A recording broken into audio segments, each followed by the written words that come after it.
The champagne flutes catch the light from the crystal chandelier as I step into my daughter's Georgetown townhouse, and I know immediately I don't belong here. Elena's engagement party is everything she dreamed of. White orchids cascade from tall vases. A string quartet plays Vivaldi in the corner. 50 guests in designer clothes circle the room, their laughter practiced and light.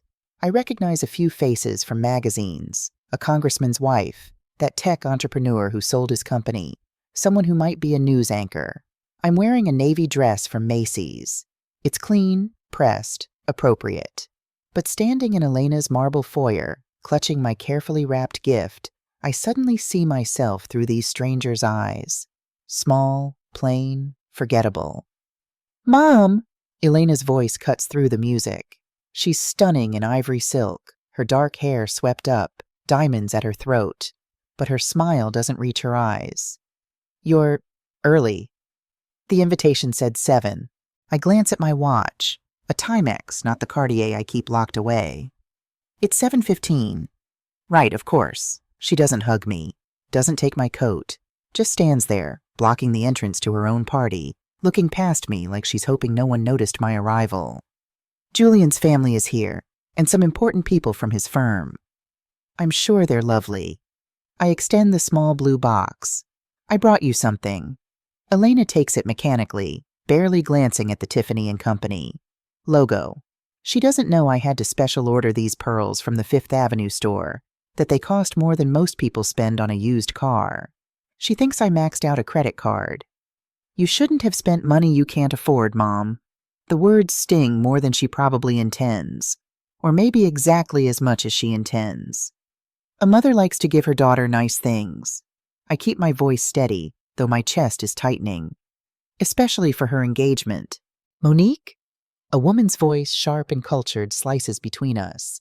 What an unexpected name. The woman approaching is 70 if she's a day, but she wears her age like armor. Her silver hair is salon perfect. Her black dress probably costs more than my monthly rent. Everything about her screams old money, old power, old cruelty disguised as manners. "This is Patricia Hartwell," Elena says quickly. "Julian's mother." "Patricia, this is my mother, Monique Calloway." Patricia's eyes sweep over me, a scan so thorough and dismissive I feel it like a physical touch. "How charming. Elena, darling, I didn't realize your mother would be joining us tonight." "Of course she is," Elena says, but her voice wavers. "It's my engagement party." "Indeed." Patricia's smile is all teeth, no warmth. "Well, do come in, Monique, though I'm afraid the conversation might be a bit specialized. We're expecting the Vanderbilt Clarks, and Julian's business partners are discussing the South Beach development. Do you follow real estate?" "I read the papers," I say evenly. "How industrious." Patricia links her arm through Elena's, steering her away. "Elena, come. Judge Morrison wants to toast the happy couple." I watch my daughter being pulled into that glittering crowd like a prize being claimed. She glances back once. Guilty? Embarrassed? I can't tell anymore. The party moves around me like I'm a stone in a river. Guests sip champagne and discuss their vacation homes. Someone mentions a charity gala where tables cost $20,000.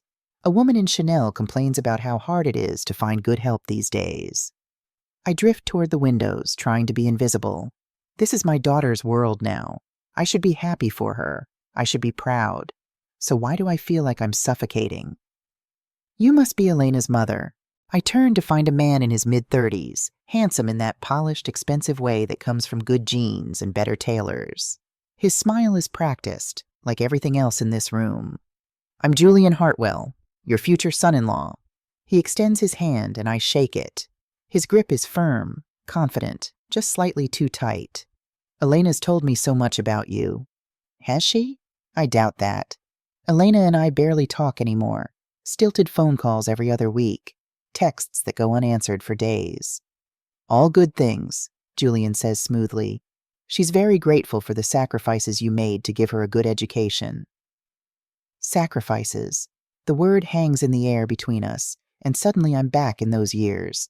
Working the diner's night shift, taking business classes online at 2 a.m., sleeping 4 hours a night so I could build something, create something, become someone, all while making sure Elena never knew we were anything but comfortable. A mother does what she has to do. I say quietly. Of course. Julian's eyes have already drifted past me, scanning the room. Well, I should circulate. Do help yourself to the canapes. The crab cakes are excellent. He's gone before I can respond, absorbed back into the crowd like he was never there at all. I find myself standing near the catering table, watching my daughter. Elena moves through the party with grace I taught her, confidence I paid for, ambition I encouraged. She's everything I wanted her to be, except kind, except grateful, except mine. Quite the party, isn't it? An older gentleman, bow tie, kind eyes, appears beside me. I'm Robert Morrison, Superior Court. Monique Calloway.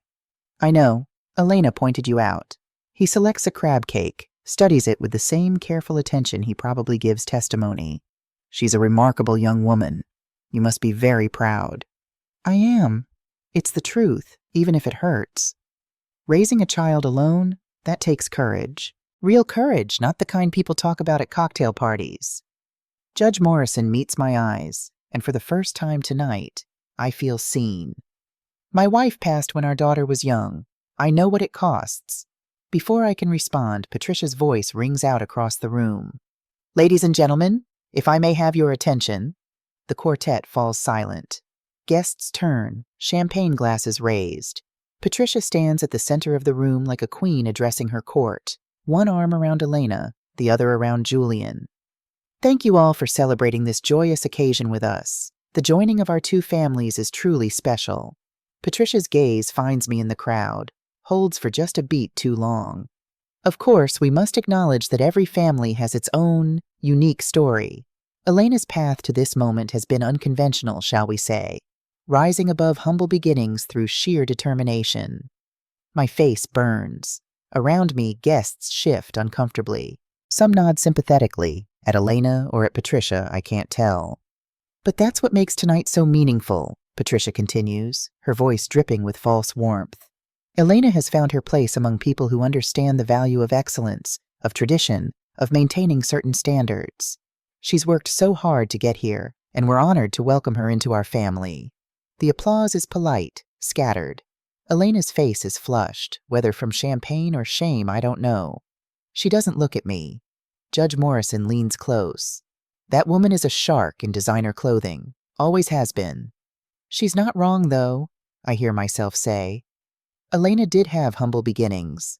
I gave her what I could, and it wasn't this. I gesture at the townhouse, the champagne, the crowd. Money isn't everything, Ms. Calloway. Tell that to my daughter. The party continues, but something has shifted. Guests keep glancing at me, some pitying, some curious, some merely confirming what Patricia has implied. I'm the before picture in Elena's transformation story, the struggling single mother she's outgrown. I should leave. I should slip out quietly and let Elena have her perfect evening with her perfect people. But I stay, rooted to the spot, watching my daughter laugh at jokes I don't hear, toast with people I don't know, build a life that has no room for me. Mom, Elena appears at my elbow, her smile strained. Can we talk? In the kitchen? I follow her through the swinging door, away from the party's noise. The kitchen is all marble and stainless steel, a magazine spread come to life. Elena leans against the counter, not meeting my eyes. I'm sorry about Patricia. She can be intense. She humiliated you, talked about you like you were a charity case. She meant it as a compliment. Elena's voice rises, defensive. She's proud of how far I've come. How far you've come from me, you mean? That's not... Elena stops, presses her fingers to her temples. Mom, can you please try to understand? These people, this world, it's important. Julian's family has connections, influence. They can help my career, help our future. And I can't. The silence stretches between us, filled with everything we're not saying. I didn't say that. But Elena won't look at me, and that tells me everything. Elena, sweetheart. I reach for her hand, but she pulls away. I know I'm not sophisticated like Patricia. I don't wear designer clothes or vacation in the Hamptons, but I love you. I've always loved you. Doesn't that count for something? Of course it does. The words are automatic, meaningless. But love isn't enough anymore, Mom. I need you to understand your place in all this. My place. As if I'm staff. As if 30 years of sacrifice has earned me a position somewhere below the caterers. What does that mean, Elena? What is my place? She finally meets my eyes, and what I see there breaks something deep inside me. Embarrassment. Resentment. The look you give a burden you can't put down. It means I need you to be more careful about what you wear, what you say, who you talk to. These people judge, Mom. They notice everything. And I can't, her voice cracks. I can't have them thinking I'm not one of them. Because of me. Because of our circumstances. Elena's hands clench. Do you know how hard it's been? Being the scholarship girl, the one who didn't summer anywhere, whose mother worked at a diner? I've spent years proving I belong. And I finally do. I finally found somewhere I fit. Why can't you be happy for me? I am happy for you. The lie tastes like ash. I just thought I'd be part of that happiness. You are, but you have to meet me where I am now, not where I was. Can you do that? The kitchen door swings open. Julian sticks his head in, all concern and charm. Everything okay in here? We're about to cut the cake. We're fine. Elena straightens, smooths her dress. Just having a mother-daughter moment. Julian's eyes flick to me, assessing. Monique, I hope Patricia didn't offend you earlier. She's just very protective of Elena. We all are. I'm her mother, I say quietly. I've been protecting her for 32 years. Of course, and you did a wonderful job. But Elena's part of our family now. We'll take care of her from here. He says it kindly, like he's doing me a favor, like he's relieving me of duty. Elena doesn't contradict him. We should get back to the party, she says, moving toward the door. Then, without looking at me, maybe you should head home, Mom. You look tired. I'll call you tomorrow. Being dismissed. In my daughter's kitchen. At my daughter's party. By my daughter's fiancé. Elena, please, Mom, just... Please. There are tears in her eyes, but I don't think they're for me. They're for the scene we're making, the awkwardness we're creating, the way my presence is ruining her perfect evening. I should fight. I should demand she remember who raised her, who sacrificed for her, who loved her when no one else did. But I don't. All right, honey, I hear myself say. I'll go. I collect my coat from the hall closet, ignored by the laughing guests who've spilled into the entryway. As I open the front door, I hear Patricia's voice ring out. Is she leaving? Oh, what a relief. The poor dear looked so uncomfortable. The laughter that follows me into the cold November air feels like knives. I walk 6 blocks before I realize I'm crying. My phone buzzes. A text from Elena. Thanks for understanding. Love you. 3 words that mean everything and nothing at all. I stand on the corner of M Street and Wisconsin Avenue, watching beautiful people stream in and out of restaurants I could never afford. Except I could afford them. I could afford all of them. I could buy the whole damn block. But Elena doesn't know that. No one knows that. And as I stand there, freezing and alone, I make a decision that will change everything. It's time they found out. My apartment is exactly what you'd expect. Rent-controlled 1-bedroom in a building that's seen better days, furniture from IKEA and estate sales, a kitchen barely big enough to turn around in. It's also completely fake. I keep this place for the same reason I keep the Timex watch and the Macy's dresses, because I decided 30 years ago that no one, especially not my daughter, would ever love me for my money again. The last time that happened, I almost didn't survive it. I pour myself a glass of wine. Not the cheap stuff from the corner store, but a 2015 Bordeaux I keep in my temperature-controlled wine fridge hidden in what looks like a broken freezer, and sit at my tiny dining table. My hands are still shaking. I need you to understand your place. Elena's words echo in my head, each repetition a fresh wound. My phone sits on the table between me and my wine glass. I should call someone. Sophia, my lawyer and oldest friend. Rachel, my accountant. Grace, who's been cleaning this apartment and knows all my secrets for 15 years. Instead, I walk to my bedroom closet and press the hidden panel at the back. It swings open to reveal a small safe. Nothing fancy, just a sentry safe from Home Depot. But what's inside would make Patricia Hartwell choke on her champagne. I pull out the files one by one and spread them on my bed. Callaway Consulting Group. Sale documents. $34 million to Vertex Private Equity, finalized last March. 40 years of work, 40 years of building something from nothing, reduced to a single number in a bank account Elena doesn't know exists.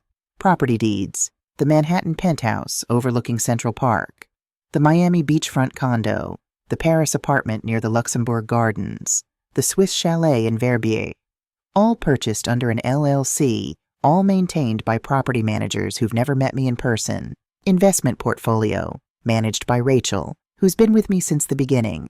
Apple stock bought in 2003, Google in 2004, Amazon when everyone said retail was dying, Bitcoin when people thought it was a joke. Current value, $12.7 million. Bank statements. Accounts in Switzerland, the Cayman Islands, and 3 different American banks. All under my name, all legitimate, all invisible to anyone who thinks I'm just a struggling single mother.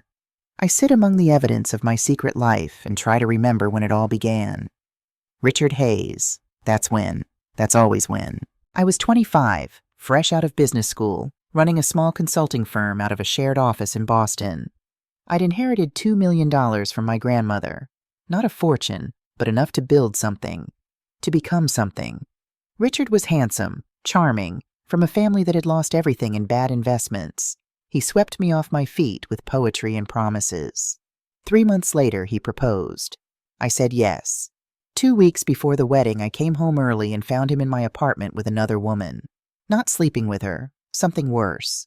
They were going through my financial documents, laughing about how easily I'd fallen for the broke aristocrat routine. She's so desperate to be loved, Richard had said, holding up my bank statements. 50 grand for the wedding, another 50 for the honeymoon, and she'll probably give me access to manage her investments within 6 months.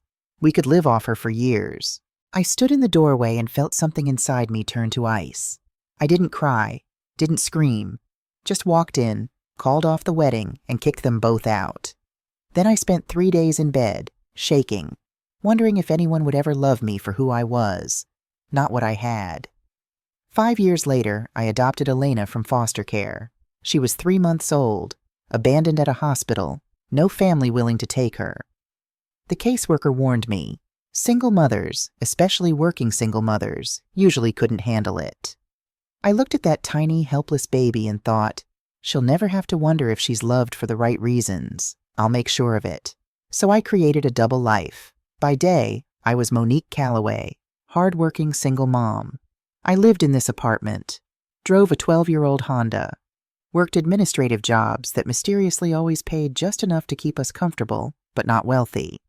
By night, on weekends, during Elena's school hours, any moment she wasn't watching, I was M. Calloway, CEO of Calloway Consulting Group. I advised Fortune 500 companies on operational efficiency, invested aggressively, built an empire. Elena's Princeton tuition? Scholarships I funded through anonymous donations. Her year abroad in Paris? A program with financial aid I paid for through a shell company. Every advantage, every opportunity, every chance she got to succeed. I bought them all, then hid the receipts. I told myself it was protection. If she never knew about the money, she'd never have to question whether people liked her for herself. She'd never be used like I was used. She'd be safe. But tonight, standing in Patricia Hartwell's contempt, I saw the truth. I didn't protect Elena. I taught her to be ashamed. She thinks she clawed her way up from nothing through pure merit. She thinks she's better than her humble beginnings. She thinks she deserves to be in rooms I don't belong in.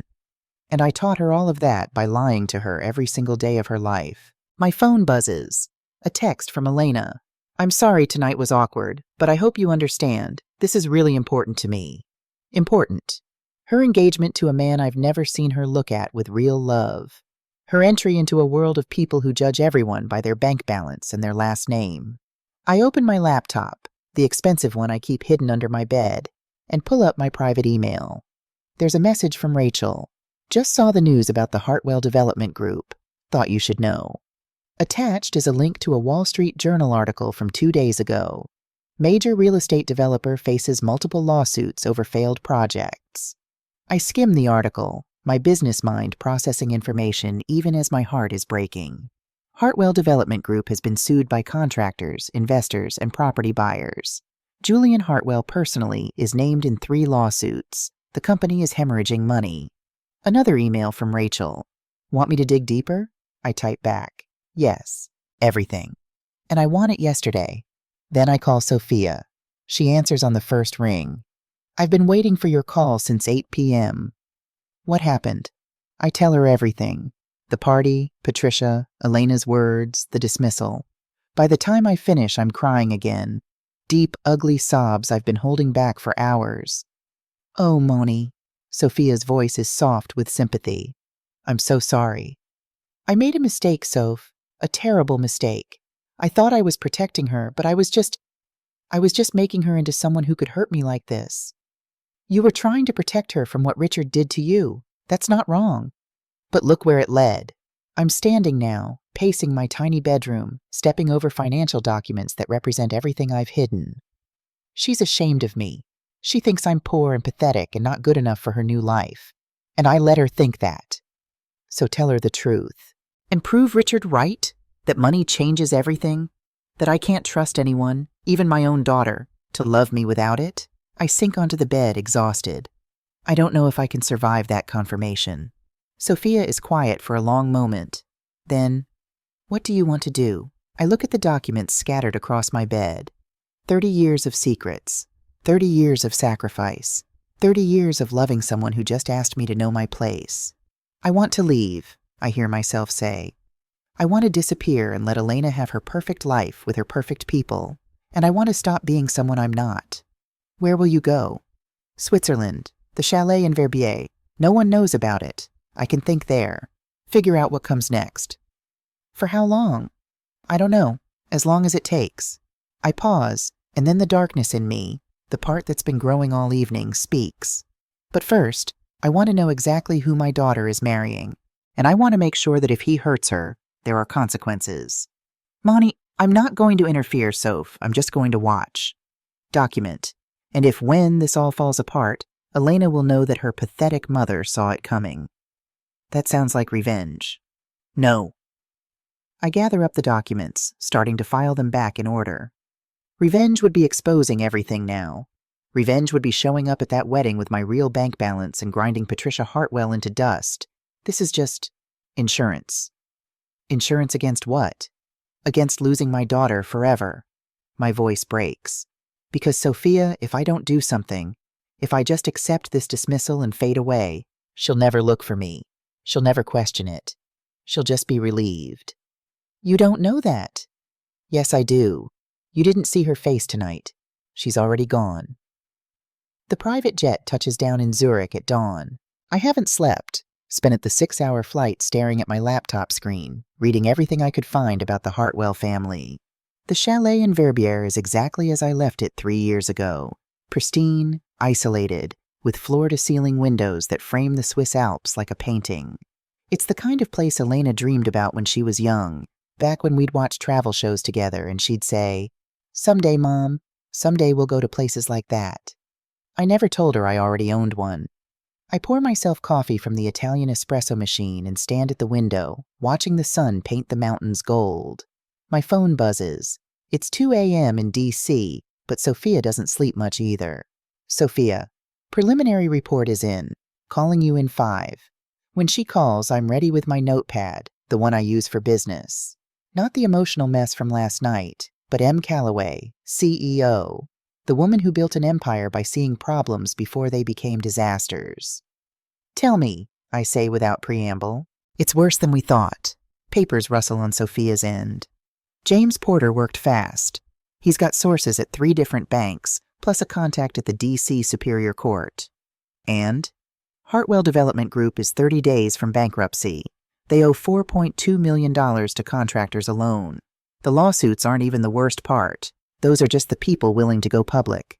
James found at least 6 other creditors who've been paid off with promises and NDAs. I write this down, my hand steady. What about Julian personally? Clean on paper. No criminal record, no obvious red flags. But here's where it gets interesting. Sophia pauses. 3 years ago, he was engaged to another woman, Samantha Chen, from a wealthy shipping family in Seattle. 6 weeks before the wedding, she called it off. James tracked her down. My stomach tightens. What did she say? That Julian was charming at first, attentive, but she noticed he was always asking questions about her family's business, trying to meet her father's associates. When she got suspicious and hired a PI, she found out Julian had been pitching investment opportunities to her relatives behind her back, using her name to get meetings.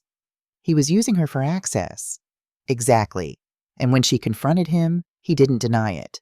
Just said everyone in their circle married for strategic reasons, that she was naive to think otherwise. I closed my eyes, seeing Elena's face last night. The way she looked at Julian, not with love, but with something closer to relief. Relief that someone from the right world had chosen her. There's more, Sophia continues. I tracked Julian's movements over the past 6 months. He started pursuing Elena right after a major deal fell through. His company lost $2 million on a South Beach development that never broke ground. That's when he suddenly became very interested in her marketing firm's networking events. He targeted her. Systematically. James has photos of him at 4 different industry mixers where Elena was speaking or attending. He did his homework, Moni. Figured out she was ambitious, climbing the ladder, desperate to prove herself in elite circles. The coffee in my cup has gone cold, but I drink it anyway. The bitterness matches my mood. What about Patricia? Patricia Hartwell is a piece of work. Sophia's voice drips with disdain. Old Virginia money, or what's left of it. The family lost most of their fortune in 2008. Patricia's been maintaining appearances on borrowed funds and social connections. The mansion is mortgaged to the hilt. She drives a leased Mercedes. Even her jewelry is fake. High-quality replicas, but fake. So the whole family is performing. Like Broadway actors. And they need Elena for the same reason Julian does. Access to new money, new investors, new opportunities. She's their fresh start. I stand and walk to the window, pressing my forehead against the cold glass. Does Elena have any idea? James doesn't think so. She's been investing in Julian's projects, though. About $80,000 so far from her savings. And Sophia hesitates. Moni, there's something else. Tell me. 2 weeks ago, Elena co-signed a loan. $300,000 for what Julian told her was a joint investment property. But the money never went to real estate. It went straight to paying off one of the lawsuits against Hartwell Development. My hand clenches around the phone. She's liable for that loan. Every penny. And if Julian defaults, which he will because the company is sinking, the bank will come after Elena. She could lose everything. Her savings, her credit, potentially her job if this becomes public knowledge. I think about Elena last night, so confident in her new world, so sure she'd made the right choice. She has no idea she's being used, no idea she's about to lose everything. Keep investigating, I tell Sophia. I want to know everywhere Julian goes, everyone he meets, every cent he spends, and I want eyes on Elena too. You want me to have her followed? I want to know if she's safe, if she's happy, if she's... My voice breaks. If she ever thinks about me. Oh, Moni. Just do it, please. I need to know she's okay, even if she doesn't need me anymore. After we hang up, I sit in the silence of my empty chalet and let myself feel it, the full weight of what I've discovered. My daughter is being conned. She's in financial danger, and she'll never believe me if I try to warn her, because I'm just her poor, embarrassing mother who doesn't understand her sophisticated new life. The irony would be funny if it didn't hurt so much. Grace calls me from D.C., her voice hushed like she's afraid someone will overhear. Mrs. Calloway, I thought you should know. Miss Elena had an argument with Mr. Hartwell today. Something about money. I'm in the middle of a video conference with my wealth manager in Geneva, but I mute immediately.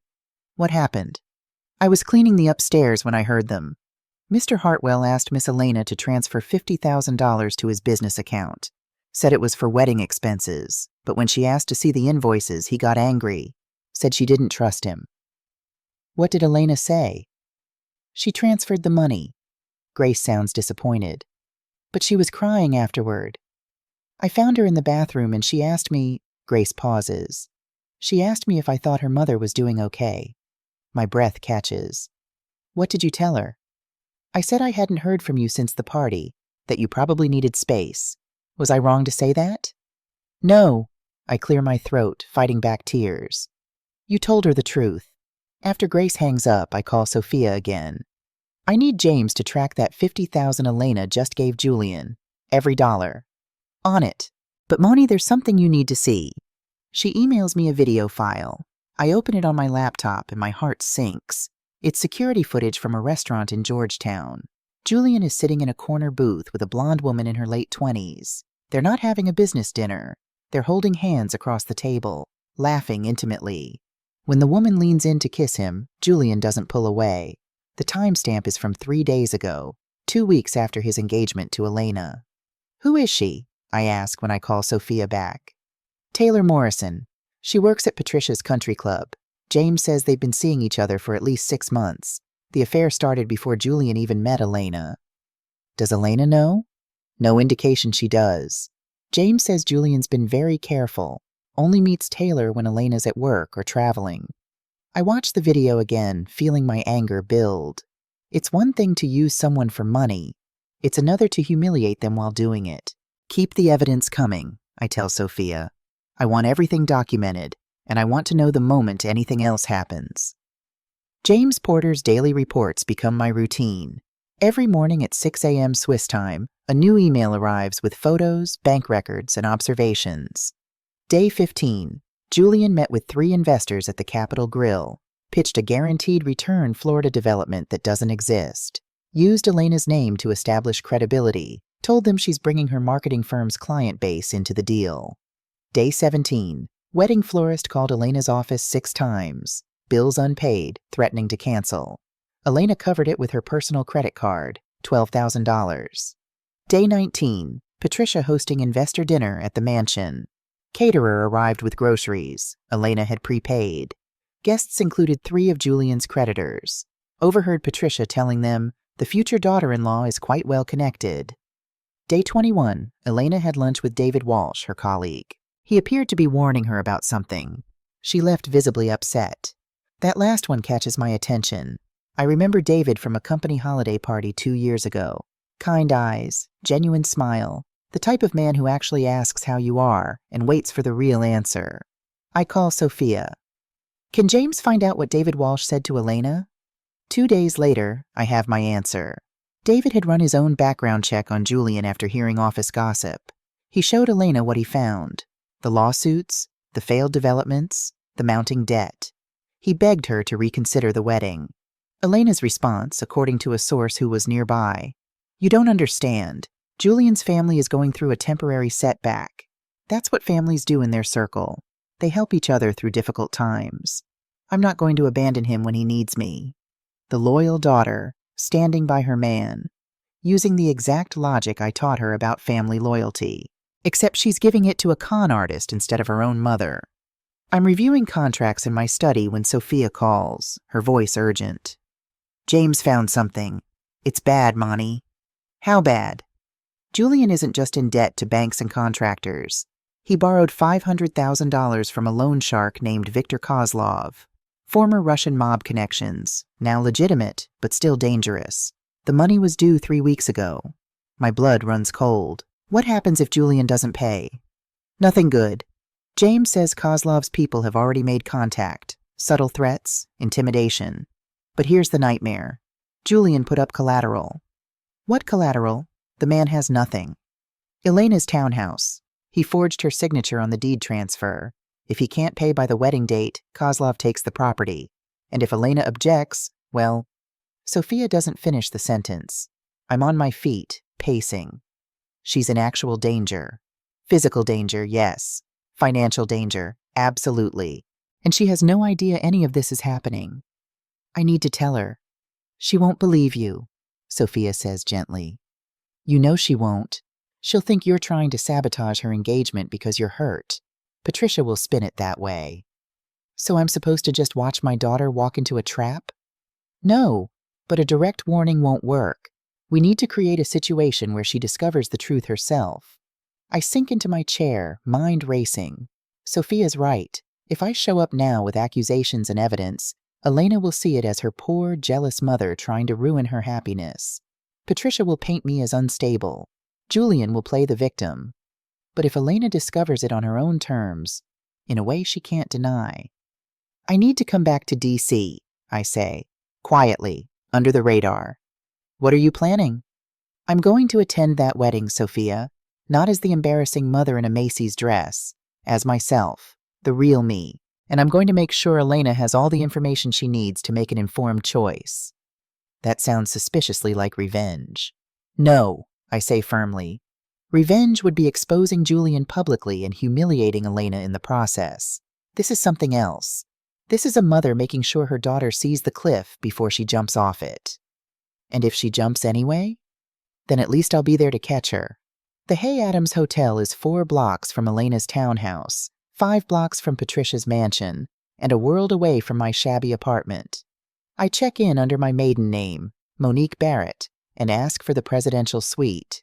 The concierge doesn't bat an eye when I use my black Amex. Rich people come and go from this hotel every day. I'm just another wealthy woman with too much money and too much time. Sophia meets me in my suite that evening, looking impressed despite herself. I forget sometimes, she says, accepting a glass of wine, that this is actually your life, that you're not really the struggling single mom from that apartment. That apartment is as real as this suite, I tell her. I've just been living in one while pretending about the other. So what's the plan? I hand her a folder. We're throwing a party, 2 days before the wedding, here at the hotel, for select investors interested in luxury real estate opportunities in the DC metro area. Sophia flips through the invitation list. You're inviting Julian's creditors. Every single one, plus a few legitimate investors so it doesn't look suspicious. And Julian himself, of course. He won't be able to resist the opportunity. What about Elena? She's not invited. This is business, but I smile coldly. I have a feeling word will get back to her about what her fiancé says when she's not around. You're recording it. James is handling the technical details, audio and video, perfectly legal since it's my private event. Julian will feel comfortable surrounded by money people. He'll talk. They always do. Sophia studies me over her wine glass. You've changed. In just 3 weeks, you've become someone different. No, I correct her. I've stopped pretending to be someone I'm not. This is who I've always been. I just hid it from the world. From Elena. Do you regret that? The hiding? I think about my daughter's face at the engagement party. The shame in her eyes when she looked at me. The relief when I left. I regret that my choices led to her choices, I say slowly. I thought I was protecting her from gold diggers and social climbers. Instead, I taught her to be one. That's on me. So this is penance. This is a correction. I can't undo 30 years of lies, but I can make sure she knows the truth before she makes the biggest mistake of her life. James's reports show Elena unraveling. She's lost weight, stopped returning calls from old friends, spends her lunch hours alone staring at her phone. 3 days before the wedding, Grace calls me again. She's looking for you, Mrs. Calloway. She went to your apartment, tried calling your old number. She even called the diner where you used to work, asking if anyone had seen you. My heart aches. What did you tell her? Nothing. You told me not to have contact with her until after the wedding. But ma'am, Grace's voice cracks. She was crying.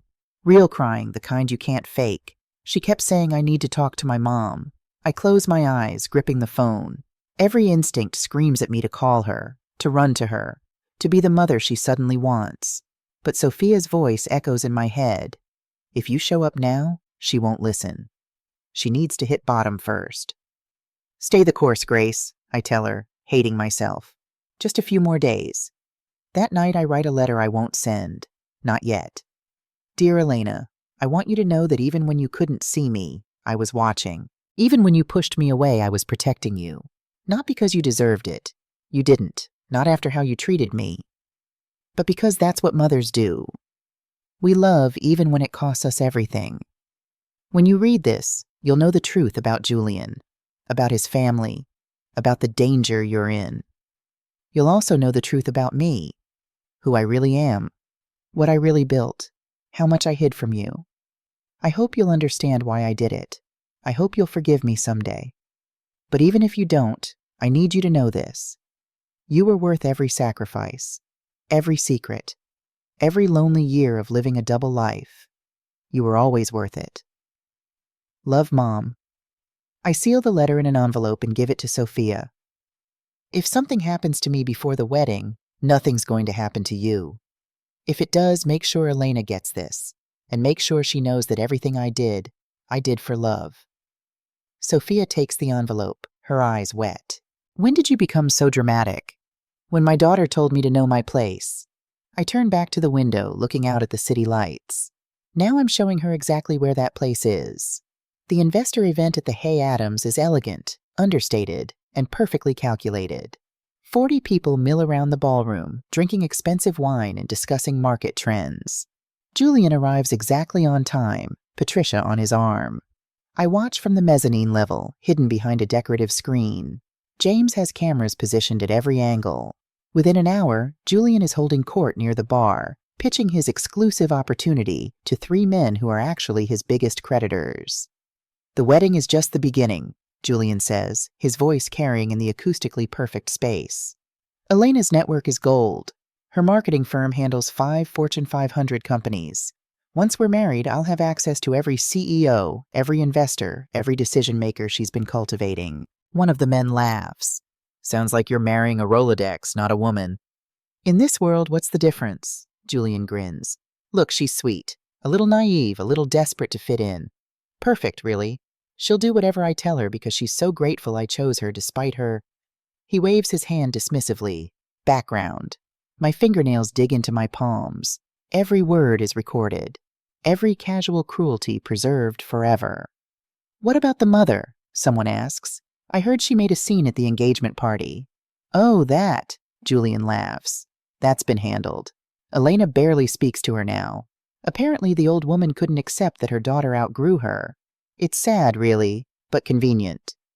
Patricia joins the group, her voice sharp with satisfaction. The mother was a charity case. Did you know she worked at a diner? Can you imagine? No wonder Elena was so eager to join our family. She finally found people of substance. The conversation continues, but I've heard enough. I signal to James, who nods. We have everything we need. As I leave the hotel through a side entrance, I pull out my phone and text Sophia. It's done. Now we wait. Tomorrow, select clips from tonight's recording will be anonymously sent to 3 people. Elena's colleague, David Walsh, her old college roommate, and Grace. The day after, Elena will see them. And the day after that, her wedding day, she'll have to decide. Marry the man who thinks she's a naive Rolodex, or face the truth. Either way, her mother will be there. Watching, waiting, ready to catch her when she finally falls. Elena's colleague, David Walsh, receives an email from an anonymous sender at 6 a.m. By 6:15, he's called Elena 4 times. She doesn't answer. She's at a final dress fitting with Patricia. By noon, Grace has watched the video clips I sent her 3 times, tears streaming down her face. She forwards them to Elena with a single message. You need to see this before tomorrow. By 3 p.m., Elena finally checks her phone. I know the exact moment she watches the videos because James has eyes on her townhouse. He calls me at the Hay Adams, his voice tense. She just threw up in her kitchen sink. Now she's sitting on the floor, watching her phone over and over. Should I? No, I interrupt. Let her process it. Mrs. Calloway, she looks destroyed. Good. She needs to be, or she'll walk down that aisle tomorrow and destroy herself. I hang up and stand at my suite window, looking out at the city where my daughter is learning what betrayal really feels like. Part of me, the mother part that raised her, that kissed her scraped knees and scared away her nightmares, wants to run to her, hold her, tell her it'll be okay. But the other part, the part that's been humiliated, dismissed, and told to know her place, knows this pain is necessary. You don't learn to value real love until you've held the counterfeit in your hands. At 5 p.m., my phone rings. Unknown number. Mom? Elena's voice is wrecked, raw and broken and desperate. My hand trembles so hard I nearly drop the phone. Elena, I force my voice steady, cool. Not the warm mother she remembers. Someone different. How did you get this number? I called 20 hotels asking for Monique Calloway, Monique Barrett, M. Calloway, any variation I could think of. You're at the Hay Adams. A harsh laugh. Of course you are. The most expensive hotel in D.C. How can you afford? She stops. I don't understand anything anymore. What do you need, Elena? Silence. Then, someone sent me videos of Julian saying terrible things about me, about us, About, her voice breaks. About you, I see. That's it? That's all you're going to say? She's crying now, hard sobs that make her words almost incomprehensible. Mom, I don't know what to do. The wedding is tomorrow. Everyone's flying in. The venue is paid for. Except it's not. I paid for it. I paid for everything. And I don't even know if— Elena, stop! My voice cuts through her panic. What do you want from me right now? Permission to cancel? Reassurance that you should go through with it anyway? What? I want— She's quiet for a long moment. I want my mom. I want the woman who used to hold me when I was scared and tell me everything would be okay. That woman doesn't exist anymore. You made sure of that when you asked her to know her place. The words land like physical blows. I can hear Elena's sharp intake of breath. I'm sorry, she whispers. God, Mom, I'm so sorry. I was horrible to you. I said unforgivable things. But please, I need you. I don't have anyone else. You have Julian. You have Patricia. You have all those important people from your engagement party. I called David. Elena's voice is small. He said he tried to warn me. My college roommate, too. She said she always knew Julian was using me, but I wouldn't listen.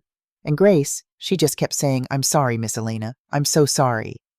They all saw what you refused to see. Because I was too busy being ashamed. Elena's anger flares, sharp and self-directed. Too busy pretending I was someone I'm not, trying to fit into a world that never wanted me in the first place. They just wanted what I could give them. Access, money, connections I didn't even have. So what are you going to do about it? I don't know. That's why I'm calling you. I close my eyes, fighting every maternal instinct. Elena, I can't make this decision for you. You're 32 years old. You chose Julian. You chose Patricia's world. You chose to push away the people who actually loved you. Now you have to choose what comes next. Will you— Her voice breaks again. Will you come? To the wedding venue tomorrow? Even if I'm not sure what I'm going to do yet? I need to know you're there. Every fiber of my being wants to say yes, wants to be the safety net I've always been, but she needs to stand on her own first. I'll be there, I say carefully, but not as your mother who fixes everything. I'll be there as a witness to whatever choice you make. Do you understand? I understand. A pause. Mom, I love you. I know I haven't shown it, but I do. I always have. We'll see, I say, and hang up before I can take it back. I sit in my suite, shaking, wondering if I've just made the right choice or the most cruel one. The Hay Adams ballroom is ready for a wedding that may or may not happen. I position myself in the mezzanine gallery where I can see everything but remain hidden. I've abandoned the Macy's dress for an elegant Armani pantsuit in deep emerald. My hair is styled, my jewelry real. I look like exactly what I am, a woman worth $46 million who doesn't apologize for it anymore. Sophia sits beside me, tablet in hand with all our evidence. James is stationed near the exits. We're ready for whatever happens next. Guests begin arriving at 2 p.m. I recognize faces from the engagement party, the congressman's wife, the tech entrepreneur, Judge Morrison. They're dressed in their finest, whispering among themselves about how romantic it all is. Patricia holds court near the altar, resplendent in lavender lace. Julian stands with his groomsmen, checking his watch nervously. His best man keeps asking him something, and Julian keeps shaking his head. 2:30 p.m. The ceremony should start. Elena hasn't arrived. 2:45 p.m. Guests are getting restless. Patricia's smile is rigid. Julian's face has gone white. 3 p.m. The doors at the back of the ballroom open. Elena walks in, but not in her wedding dress. She's wearing jeans and a sweater, her hair pulled back in a simple ponytail. No makeup. Her eyes are red from crying, but her spine is straight. The whispers turn to gasps. Ladies and gentlemen, Elena says, her voice carrying through the sound system. I'm sorry you came all this way, but there's not going to be a wedding today. Patricia surges forward. Elena, darling, you're just nervous. Let's get you into your dress and— No. Elena doesn't look at her. Her eyes scan the mezzanine level. She can't see me yet, but she's looking. I need to say something. All of you should know the truth. Julian tries to approach her, but Elena holds up a hand. Don't come near me. Elena, whatever you think you know, Julian starts. I know you're bankrupt. Elena's voice doesn't waver. I know you targeted me specifically because you thought I had connections you could exploit. I know about the forged documents, the illegal loans, the mistress you've been seeing since before we met. The room erupts. Patricia's face drains of color. Julian looks like he might bolt. I know, Elena continues, her voice growing stronger, that you called me naive, that you told your friends you were marrying a Rolodex, that you laughed about how grateful I was that someone like you chose someone like me.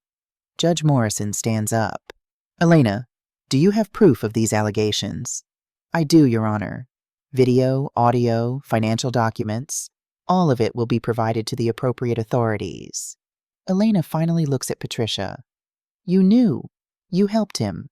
You targeted me just as deliberately as he did. Patricia draws herself up. How dare you accuse? I dare because it's true. Because you looked at me and saw a mark. Someone so desperate to belong that she'd accept crumbs from your table and call it a feast. Elena's eyes are wet, but her voice is steel. Someone so ashamed of her own mother that she'd throw away the only person who ever really loved her. She's crying now, but still standing tall. Someone who forgot that dignity isn't about designer clothes or prestigious addresses or the right last name. It's about character. And I lost mine when I chose you over her. Over who? Someone asks. Over my mother. Elena's voice breaks. The woman I publicly humiliated because she didn't fit your definition of acceptable. The woman who worked 3 jobs to give me every advantage. The woman who... She stops, looking up at the mezzanine gallery. Who's here right now? Because even after everything, she still came. Even though I don't deserve it. I stand up slowly. Every eye in the room turns to me. Hello, Elena, I say quietly. The transformation renders people speechless. This isn't the plain woman in the Macy's dress. This is Emma Calloway in full armor, elegant, expensive, undeniably powerful. Mom? Elena stares like she's seeing a ghost. You look different than you remember? I begin descending the stairs, Sophia at my side with her folder of evidence. Let me introduce myself properly. I'm Monique Calloway, founder and former CEO of Calloway Consulting Group. I sold my company last year for $34 million. Gasps ripple through the crowd. Patricia actually staggers. I own properties in Manhattan, Miami, Paris, and Zurich. My investment portfolio is worth an additional $12 million. And contrary to what your future mother-in-law has been saying, I lock eyes with Patricia, I could buy and sell the Hartwell estate 3 times over before lunch. Julian finds his voice. That's impossible. Elena said you were poor, uneducated, a burden? I reach the main floor, standing 10 feet from my daughter. I let her believe that because I wanted her to love me for who I was, not what I had. Apparently, I taught her the opposite lesson. You lied to me, Elena whispers. My whole life you lied. Yes, I don't flinch.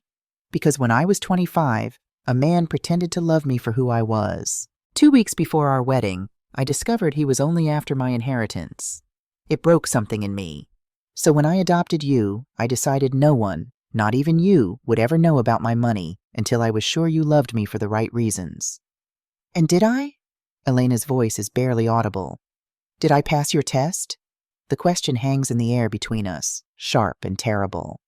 No, I say honestly. You failed, spectacularly. You chose status over substance. You were ashamed of the woman who raised you. You asked me to know my place.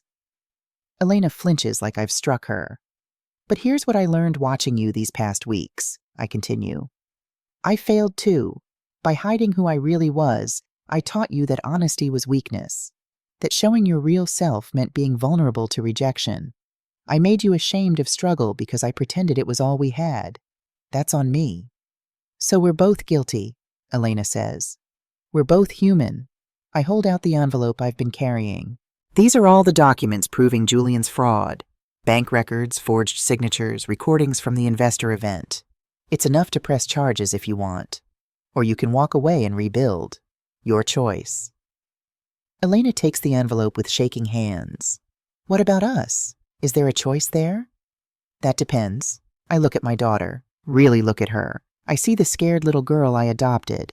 The ambitious teenager who dreamed big. The cruel woman who threw me away.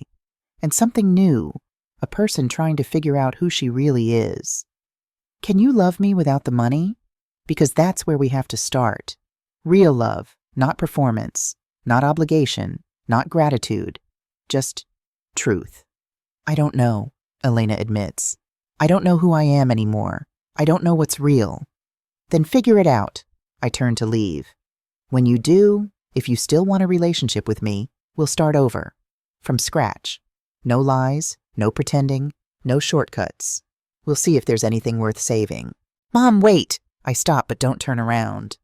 Thank you, Elena says, for coming, for the evidence, for... Her voice breaks. For still protecting me even when I didn't deserve it. That's what mothers do, I say quietly. Even when it costs us everything. The cafe in Georgetown is small, unpretentious, the kind of place I would have actually frequented before I started performing poverty. Real me, real choices, real coffee that I pay for with the credit card I don't hide anymore. I'm reading the newspaper, actual paper, because some habits die hard, when someone slides into the chair across from me. Hi, Elena says. I look up. She's thinner than she was at the wedding, but healthier somehow. Her hair is shorter, more practical. She's wearing clothes I recognize as her own style, not Patricia's idea of appropriate. Hi, I reply, setting down my paper. We sit in awkward silence. 6 months of no contact, my choice, enforced firmly. And now here she is, holding a cup of coffee like a shield. I got a job, she says finally, at a nonprofit. They help first-generation college students navigate financial aid and career planning. The pay is terrible. Do you like it? I love it. A small smile. I work with kids who remind me of, well, who I thought I was. Except they're not ashamed of where they come from. They're proud. That's good. More silence. Elena traces patterns on her coffee cup. Julian's in prison, she says. 18 months for fraud and document forgery. Patricia lost the mansion. She's living with her sister in Richmond now. I heard. From your private investigator? I don't deny it. I wanted to make sure you were safe. I am. I'm living in a studio apartment in Columbia Heights. I got a used Honda. I'm learning to cook because eating out is too expensive. She laughs, but it's not bitter. I'm living the life I always thought you lived. And you know what? It's not so bad. No, I agree. It's not. Sophia came to see me. Elena looks up, meeting my eyes for the first time. She showed me everything. The business you built, the properties, the investments. She explained why you hid it. And I understand. Not, she pauses, choosing words carefully. Not that I agree with it. I think you should have told me. But I understand the fear that drove it. Because I've been living with my own fear for 6 months. Fear that I destroyed the only real relationship I ever had. My throat tightens, but I don't speak. I've been in therapy, Elena continues, learning about why I did what I did. The shame I carried. The need to prove myself. How I confused achievement with worth. She takes a shaky breath. My therapist says I spent so long trying to become someone worthy of love that I forgot I was already worthy. That you loved me before I accomplished anything. I did, I say softly. From the moment I held you. I threw that away for people who didn't care about me at all, for a life that was never real. Tears spill down her cheeks. I'm so sorry, Mom. I'm so sorry for all of it. The cruelty, the dismissal, choosing them over you. I can't take it back, but I need you to know I'd do anything to make it right. You can't make it right, I tell her gently. Some things can't be fixed, only rebuilt, differently. So where do we start? I consider this. 6 months ago, I thought I could never forgive her, that the betrayal was too deep, the words too cruel.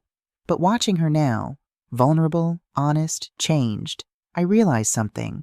I've been waiting for a perfect apology, for her to become someone who deserves my forgiveness. But that's not how love works. Love isn't earned through perfection. It's chosen despite imperfection. We start here, I say, gesturing to the table between us. With coffee, with truth, with no expectations except honesty. Just coffee? For now. Maybe next month, lunch. Next year, who knows? I reach across the table, stop inches from her hand. Not touching yet, but close. We'll figure out what we are to each other. Not mother and daughter by default, but by choice. We'll build something new. Elena's hand moves slowly toward mine. Our fingers brush, hesitant, testing. I don't expect you to forgive me, she whispers. I don't expect you to forget what I did either, I reply. Lying to you for 30 years, that was wrong. I see that now. We both made choices that hurt each other. So what are we? We're two women who loved each other imperfectly, I say. And we're deciding if that's enough to try again. Elena's hand closes around mine. It's not a hug, not reconciliation, just contact, connection, a beginning. Mom? Her voice is small, vulnerable. Thank you for not giving up on me. I thought about it, I admit. After the engagement party, I wanted to disappear forever, let you have your life without me. Why didn't you? Because underneath all the anger and hurt, I'm still your mother. And mothers don't abandon their children, even when those children abandon them first. I squeeze her hand gently. Even when it costs us everything. We sit like that for a long time, hands touching across the table. Not quite comfortable, but not quite strangers either. Outside the cafe window, Georgetown moves around us. People rushing to appointments, living their lives, chasing their own versions of happiness. Can I ask you something? Elena says. Anything? The chalet in Switzerland, the one Sophia told me about. Is it as beautiful as the pictures? I smile. More beautiful. The sunrise over the Alps is something you have to see to believe. Maybe, Elena hesitates. Maybe someday you could show me. Maybe, I say, when we're ready, when we've earned that with each other. How will we know when we're ready? I think, I say slowly, we'll know we're ready when we can be together without keeping score of who hurt whom worse. When we can just be present without the past drowning us. Elena nods, understanding. That could take a while. I have time. Do you? Yeah. She smiles, real and genuine, the smile I remember from when she was small. I have time. We finish our coffee in companionable silence. When Elena stands to leave, there's an awkward moment where we both try to figure out the goodbye. A hug feels too soon, a handshake too formal. Elena settles for squeezing my shoulder. Same time next week? I'll be here. She pauses at the door, looking back. I really am sorry, Mom, for everything. I know, I say. And I'm sorry, too, for the secrets, for testing you instead of trusting you, for my part in all this. So we're even? No, but maybe we're both learning. After she leaves, I sit with my cold coffee and my newspaper I'm not really reading. My phone buzzes. A text from Sophia. How did it go? I type back. We had coffee. We held hands. We didn't fix 30 years in 30 minutes. But it's a start. And maybe a start is enough. I pay for my coffee with my real credit card using my real money and walk out into the DC afternoon. Somewhere in this city, my daughter is learning to be herself. And somewhere in Switzerland, I have a chalet waiting in case either of us needs refuge.